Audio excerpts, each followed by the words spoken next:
8 rekor gokil Marc Marquez jelang MotoGP Ceko 2025. Brno memang mangsa empuk si alien. MotoGP Ceko 2025 sudah di depan mata, dan semua mata tertuju pada satu nama, Marc Marquez. Pembalap berjuluk Baby Alien ini kembali ke sirkuit Brno dengan status pemuncak klasemen, penuh percaya diri, dan tentu saja, dengan sederet rekor gila yang bikin lawan garuk kepala. Brno dikenal sebagai salah satu trek klasik MotoGP, penuh dengan tikungan cepat dan perubahan elevasi yang menuntut skill serta konsistensi. Tapi buat Marquez, Brno ibarat taman bermain pribadi. Tak heran, banyak yang bilang sirkuit ini adalah mangsa empuk buat sang juara dunia 8 kali itu. Berikut 8 rekor gokil Marc Marquez yang membuat Brno bukan sekadar sirkuit biasa untuknya. 1. Pemenang termuda MotoGP di Brno, 2013. Masih ingat musim debut Marquez di MotoGP kelas utama? Ya, tahun 2013. Di tahun itulah Marc langsung membuat kejutan dengan memenangi balapan di Brno pada usia 20 tahun, 8 bulan, dan 4 hari. Rekor ini sampai sekarang belum ada yang memecahkan. Bahkan para rookie seperti Pedro Acosta atau Raul Fernandez masih berusaha mengejar angka tersebut. Lebih gila lagi, di musim itu Marquez langsung jadi juara dunia, mematahkan rekor sebagai rookie pertama yang langsung menyabet gelar sejak era Kenny Roberts di tahun 1978.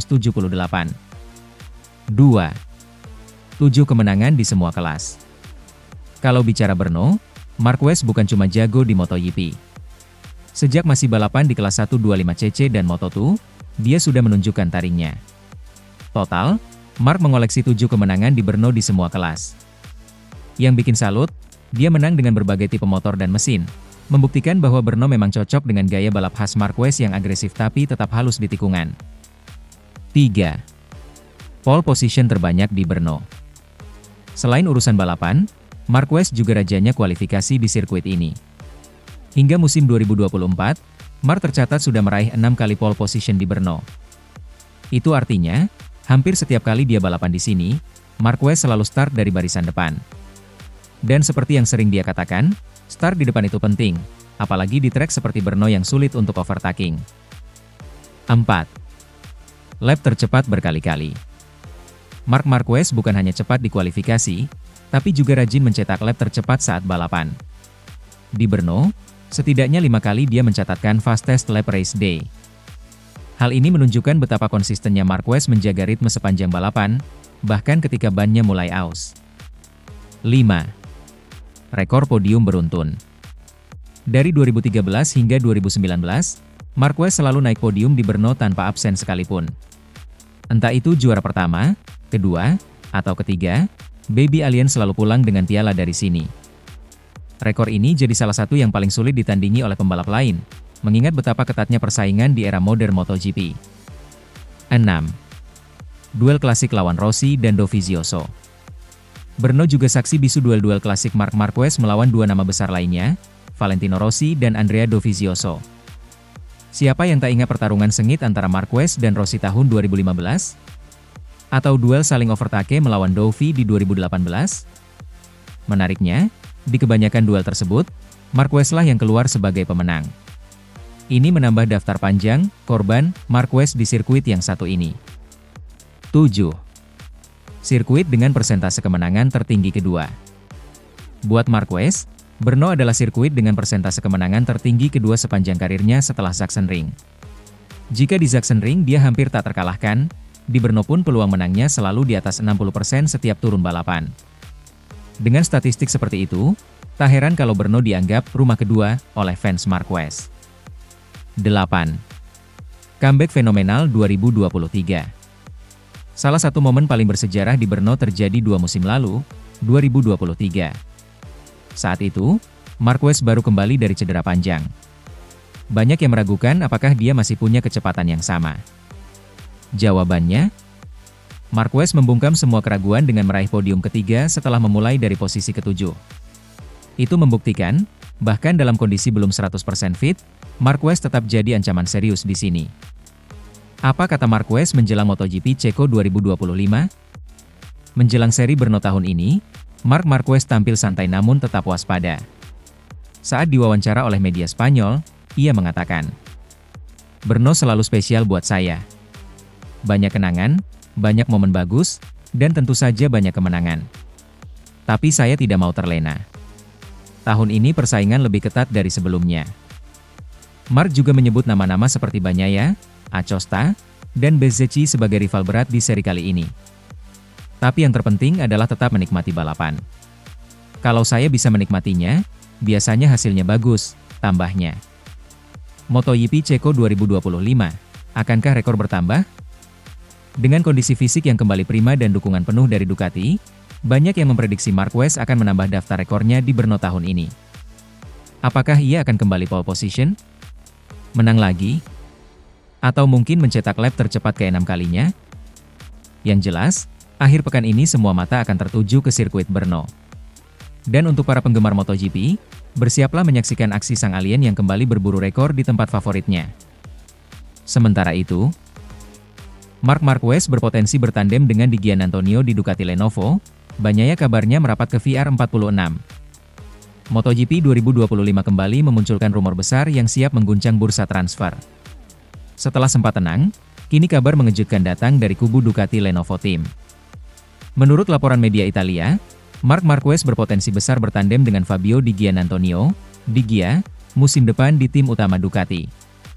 Sementara sang juara dunia 2 kali, Francesco Bagnaia, disebut-sebut akan merapat ke VR46 Racing Team milik Valentino Rossi. Kabar ini jelas bukan gosip biasa. Jika benar terjadi, ini akan mengubah peta kekuatan di MotoGP musim depan, sekaligus memunculkan rivalitas baru antar sesama pembalap Ducati yang tersebar di dua tim besar, Ducati Lenovo dan VR46. Kenapa Ducati memilih Di Gia? Nama Fabio Di Giannantonio mungkin tidak sepopuler Pecco Bagnaia atau Marco Bezzecchi. Namun, sejak musim lalu hingga pertengahan 2025 ini, Di Gia menunjukkan perkembangan luar biasa. Ia sempat meraih podium dan konsisten finish di posisi 5 besar. Menurut sumber internal Ducati, alasan utama mempertimbangkan Di Gia sebagai tandem Marquez adalah gaya balapnya yang halus namun tetap agresif saat dibutuhkan. Selain itu, Di Gia dikenal sebagai pembalap yang sangat komunikatif dengan tim teknis, sesuatu yang dinilai penting oleh Ducati.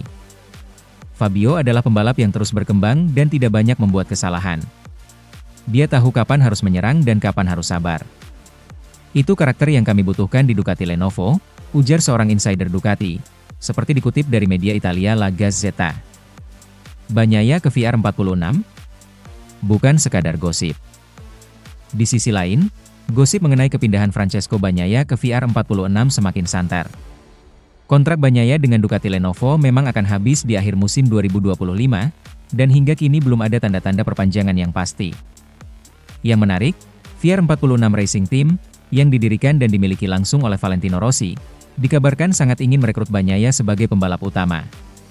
Hubungan dekat antara Bagnaia dan Rossi membuat rumor ini semakin kuat. Pecco adalah bagian dari keluarga VR46.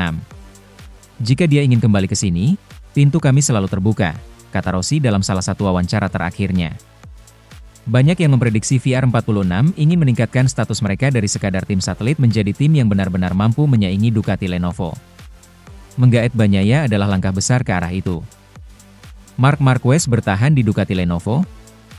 Sementara itu, Marc Marquez tampaknya semakin nyaman bersama Ducati Lenovo. Meski sempat disebut-sebut punya opsi pindah, performa cemerlangnya musim ini membuat Ducati ingin mengikatnya lebih lama. Marc memberi kami sesuatu yang sangat spesial. Dia bukan hanya pembalap cepat, tapi juga membawa energi positif dan semangat juang yang menular ke seluruh tim, kata Gigi Dall'Igna, General Manager Ducati Corse. Dengan Marquez bertahan dan Di Gia masuk, Ducati Lenovo akan punya kombinasi pengalaman dan darah muda. Strategi ini mirip dengan yang pernah dilakukan Repsol Honda ketika memasangkan Dani Pedrosa dengan Marquez di masa lalu. Fans terbelah, Stay with Ducati versus Pekotor 46. Di media sosial, kabar ini langsung jadi topik panas. Fans Ducati terbagi dua, sebagian ingin Bagnaia tetap bertahan, sebagian lagi mendukung Di Gia naik ke tim utama. Tagar Stay with Ducati dan Pekotor 46 ramai di X dan Instagram sejak Selasa pagi. Pecco itu wajah Ducati, masa malah dilepas, tulis salah satu netizen. Tapi ada juga yang berkomentar, saatnya darah baru. Di Gia pantas naik ke pabrikan. Yang menarik, sebagian fans VR46 malah menyambut positif kemungkinan Bagnaia bergabung. Kalau Pecco masuk, VR46 makin kuat. Bisa benar-benar saingi Ducati Lenovo, tulis penggemar lainnya. Apa kata para pembalap? Saat ditanya soal kabar ini, Marc Marquez tetap santai. Saya fokus ke balapan dulu. Tapi siapapun partner saya nanti, saya yakin Ducati akan memilih yang terbaik, ucap Marquez. Fabio Di Giannantonio sendiri mengaku tersanjung mendengar kabar tersebut. Saya sih siap. Tapi semua kembali ke keputusan Ducati, katanya dengan senyum lebar. Sementara Bagnaia memilih irit bicara. Saya belum memikirkan musim depan. Fokus saya saat ini adalah menutup musim 2025 sebaik mungkin, ujar Bagnaia. Namun dari gestur dan caranya menjawab, banyak yang menilai Bagnaia memang sudah setengah hati di Ducati Lenovo. Apalagi dengan adanya Marquez yang kini jadi raja baru di dalam garasi. Analisis, langkah cerdas Ducati. Menurut pengamat MotoGP Italia, Carlo Pernat, keputusan Ducati ini masuk akal. Marquez yang sedang di puncak performa dipertahankan, sementara Di Gia yang haus pembuktian diberi kesempatan di tim utama. Ducati sudah punya Marquez sebagai andalan. Mereka butuh pembalap kedua yang bisa melengkapi, bukan yang punya ego sama besar. Di Gia cocok untuk itu, kata Pernat. Sementara soal Bagnaia, Pernat melihat VR46 adalah tempat yang pas. Dia anak didik Rossi, sudah waktunya kembali ke keluarga, tambahnya. MotoGP 2026 akan semakin seru. Jika semua rumor ini benar, maka MotoGP musim depan akan semakin seru. Ducati Lenovo dengan Marquez dan Di Gia, sementara VR46 diperkuat Bagnaia dan mungkin Bezzecchi. Persaingan antar tim Ducati bisa jadi lebih panas dari sekadar antar pabrikan. Yang jelas, drama bursa transfer MotoGP belum akan berhenti sampai pengumuman resmi keluar. Kita tunggu bersama. Sementara itu, 5 pesaing terkuat Marc Marquez di MotoGP Republik Ceko 2025, siap-siap kejutan dari nomor 1. Brno, Republik Ceko, MotoGP Republik Ceko 2025 tinggal menghitung hari. Atmosfer panas sudah terasa di paddock sejak awal pekan. Marc Marquez, yang saat ini memimpin klasemen, jelas datang dengan status favorit utama. Namun, jangan salah, di balik dominasi Baby Alien itu, ada 5 nama yang siap memberi kejutan dan merepotkan sang pemimpin klasemen. Bukan sekadar mengisi grid, 5 pembalap ini diprediksi punya peluang paling besar untuk menghalangi Marquez meraih kemenangan di Brno. Dan menariknya, urutan nomor 1 bukan dari nama-nama yang selama ini jadi sorotan utama. Siapa saja mereka? Berikut ulasan lengkapnya. 5. Francesco Bagnaia, Ducati Lenovo Team. Pecco Bagnaia memang sedang mengalami musim yang naik turun. Dari juara dunia 2 musim berturut-turut, kini ia tertinggal cukup jauh di klasemen. Tapi jangan pernah coret namanya, terutama di sirkuit seperti Brno yang memiliki banyak tikungan flowing. Bagnaia dikenal punya kemampuan luar biasa dalam menjaga ritme di trek-trek cepat dan lebar seperti ini. Ditambah lagi, meski Marc Marquez sedang panas-panasnya, Bagnaia tetap menjadi salah satu dari sedikit pembalap yang secara teknis dan mental sanggup bertarung 1 lawan 1 dengan Marc. Masalah utama Pecco mungkin ada di konsistensi ban belakang dan feeling masuk tikungan. Jika tim Ducati berhasil menemukan setup yang pas, Bagnaia jelas salah satu kandidat kuat di race minggu nanti. 4. Pedro Acosta, Gas-Gas Factory Racing Tech 3. Rookie sensasional satu ini lagi-lagi masuk daftar pesaing Marquez. Pedro Acosta memang sudah membuktikan dirinya bukan sekadar pendatang baru beruntung. Sejak awal musim, pembalap muda asal Spanyol itu tampil matang dan tak mudah panik, bahkan saat berdua langsung dengan nama-nama besar. Brno bisa jadi medan pembuktian lain untuk Acosta. Dengan gaya balapnya yang agresif dan kemampuan late braking yang mirip-mirip Marc di masa muda, banyak yang memprediksi Acosta akan kembali memanaskan pertarungan di barisan depan. Kuncinya adalah menjaga ketenangan di awal lomba dan tidak terlalu memaksakan diri saat kondisi ban mulai turun.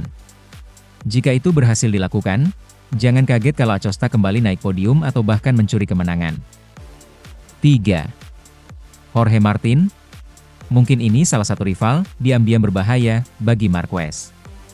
Jorge Martin memang belum sekuat musim lalu, tapi di beberapa seri terakhir performanya mulai membaik. Di Brno, Martin punya catatan bagus. Tahun lalu, ia sempat bertarung untuk podium sebelum mengalami masalah teknis. Tahun ini, Martin membawa semangat baru dengan target menebus kesalahan. Martin bisa jadi ancaman serius, terutama jika kondisi cuaca berubah dan dibutuhkan manajemen ban ekstra hati-hati. 2. Fabio Quartararo, Monster Energy Yamaha MotoGP. Mungkin banyak yang lupa, tapi Brno adalah salah satu trek di mana Yamaha dan Fabio Quartararo pernah berjaya. Meski Yamaha musim ini belum konsisten, Quartararo menunjukkan tanda-tanda bangkit sejak paruh musim. Di Sachsenring kemarin, Quartararo finish keempat setelah pertarungan ketat dengan Bagnaia. Itu membuktikan bahwa jika motornya dalam kondisi ideal, El Diablo masih punya taji. Brno dengan tikungan cepat dan kombinasi sektor stop and go mungkin bukan yang paling cocok untuk Yamaha saat ini.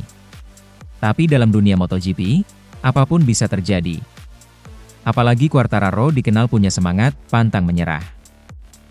1. Marco Bezzecchi. Nah, ini dia nama yang menurut banyak pengamat bisa jadi kejutan terbesar di MotoGP Republik Ceko 2025. Marco Bezzecchi memang sempat tenggelam di awal musim karena cedera. Tapi sejak kembali 100% fit, performanya terus merangkak naik. Brno adalah trek yang sesuai dengan gaya balap Bezzecchi, agresif, tapi tetap smooth. Tahun lalu, Bezzecchi sempat mencatat waktu tercepat di sesi latihan bebas di sini, sebelum akhirnya crash di race day. Musim ini, Bezzecchi siap membayar semua kegagalan itu. Target saya di Brno kali ini jelas, podium, dan kalau bisa, kemenangan, ujar Bezzecchi dengan nada serius. Bukan tak mungkin duel seru antara Marc Marquez dan Bezzecchi bakal jadi suguhan utama di balapan nanti. Bezzecchi punya modal kecepatan dan strategi, tinggal bagaimana mengontrol emosinya saat berada di posisi depan. Bonus, potensi cuaca Brno dan faktor teknis. Selain 5 nama di atas, faktor lain yang bisa mempengaruhi hasil balapan adalah cuaca. Brno terkenal dengan kondisi cuaca yang cepat berubah, dari panas terik tiba-tiba bisa hujan gerimis. Tim-tim besar tentu sudah mempersiapkan strategi khusus untuk mengantisipasi itu. Ducati, Yamaha, dan KTM disebut-sebut membawa 2 setu berbeda, dry race dan flag to flag. Selain itu, manajemen ban tetap jadi kunci di Brno. Banyak pembalap mengatakan bahwa sektor terakhir sirkuit ini sangat menguras grip ban belakang. Siapa yang bisa menjaga ritme dan konsisten hingga lap terakhir, itulah yang akan menang. Kesimpulan, Marc memimpin, tapi balapan belum selesai. MotoGP Republik Ceko 2025 bukan hanya soal Marc Marquez. Memang, dia datang sebagai pemimpin klasemen dan favorit kuat. Tapi dengan 5 nama pesaing yang siap mengejutkan, apapun masih bisa terjadi. Apakah Marquez akan menambah koleksi kemenangannya? Atau salah satu dari 5 rivalnya berhasil mematahkan dominasi alien dari Cervera itu? Kita tunggu saja akhir pekan ini di Brno. Sementara itu, Ducati jatuh cinta ke Marc Marquez, bukan lagi soal VR46, alien ini diincar seumur hidup. MotoGP 2025 berjalan dengan cerita yang cukup mengejutkan. Jika sebelumnya nama-nama jebolan VR46 Academy seperti Francesco Bagnaia, Marco Bezzecchi, dan Luca Marini yang jadi andalan Ducati, kini peta kekuatan berubah drastis. Fokus utama pabrikan Italia itu kini mengarah ke satu sosok yang belakangan kembali menunjukkan alien mode-nya, Marc Marquez. Bukan rahasia lagi, Marc Marquez tampil luar biasa sejak bergabung dengan tim pabrikan Ducati. Bukan hanya sekadar mencuri kemenangan, tapi benar-benar membawa Ducati ke level yang lebih konsisten. Hal itu membuat para petinggi Ducati, menurut laporan internal, mulai berpikir untuk mempertahankan jasa Marquez lebih lama. Bahkan jika perlu, seumur hidup. Dari saingan, jadi prioritas. Dulu, hubungan Ducati dan Marquez boleh dibilang nyaris mustahil terwujud. Marquez adalah ikon Honda, dan Ducati lebih sibuk memoles anak-anak VR46. Tapi segalanya berubah setelah Marquez memutuskan keluar dari Honda dan mencari tantangan baru di Ducati. Tak disangka, adaptasi Marquez ke Desmosedici EP25 justru terjadi dengan sangat cepat. Sejak seri pertama musim ini, Marquez langsung konsisten di podium dan bahkan kini memimpin klasemen. General Manager Ducati Corse, Gigi Dalinya, bahkan secara terbuka menyebut Marquez sebagai aset paling berharga Ducati saat ini. Kami sangat menghargai semua pembalap kami, tapi apa yang diberikan Marc musim ini benar-benar di luar ekspektasi. Kami ingin terus bekerja sama dengannya selama mungkin, ucap Dalinya kepada media Italia. Di internal paddock, rumor semakin kencang bahwa Ducati akan menawarkan kontrak jangka panjang kepada Marquez, lebih dari sekadar 2 atau 3 musim. VR46 Academy tergeser? Situasi ini tentu menarik. Ducati dikenal sangat dekat dengan VR46 Academy. Beberapa tahun terakhir, mereka bahkan membangun proyek khusus untuk mengakomodasi pembalap Italia. Namun dengan performa VR46 yang mulai menurun musim ini, Ducati tampaknya mulai realistis. Mereka tetap mendukung Bagnaia dan kawan-kawan, tetapi kini Marquez jadi prioritas utama. Hal itu terlihat jelas dari pengembangan motor. Banyak fitur dan setup yang sebelumnya difokuskan untuk Bagnaia, kini diarahkan ke gaya balap Marquez. Tidak bisa dipungkiri, Mark memberi masukan yang berbeda. Dia membawa perspektif baru, dan kami mendengarkan itu, tambah dalinya. Marquez, kalau Ducati bahagia, saya bahagia. Marc Marquez sendiri menanggapi situasi ini dengan cukup santai dan khas gayanya yang selalu setengah bercanda. Kalau Ducati senang, saya juga senang. Yang penting, motor cepat dan saya bisa menikmatinya, ujar Marquez di sela-sela sesi media di Sachsenring. Saat ditanya apakah ia siap bertahan lama di Ducati, Mark memberi jawaban yang mengundang senyum banyak orang. Selama saya masih bisa kencang, kenapa tidak? Mungkin sampai pensiun, mungkin sampai rambut saya ubanan, katanya sambil tertawa. Namun di balik guyonan itu, Marquez sadar betul bahwa situasi ini cukup unik. Dari seorang rival VR46 Academy, kini justru jadi figur sentral Ducati. Balapan itu aneh. Dulu semua orang melawan saya, sekarang semua orang ingin kerja sama dengan saya. Tapi yang terpenting, saya tetap Mark yang sama, tambahnya. Fans Ducati terbelah dua. Di luar lintasan, keputusan Ducati memprioritaskan Marquez memicu reaksi beragam dari fans. Sebagian mendukung penuh karena hasil nyata yang diberikan Marquez. Kami tidak peduli dari mana dia berasal, yang penting Ducati juara, tulis salah satu komentar di Instagram Ducati Corse. Namun sebagian lagi merasa sedih karena VR46 seolah tersingkir.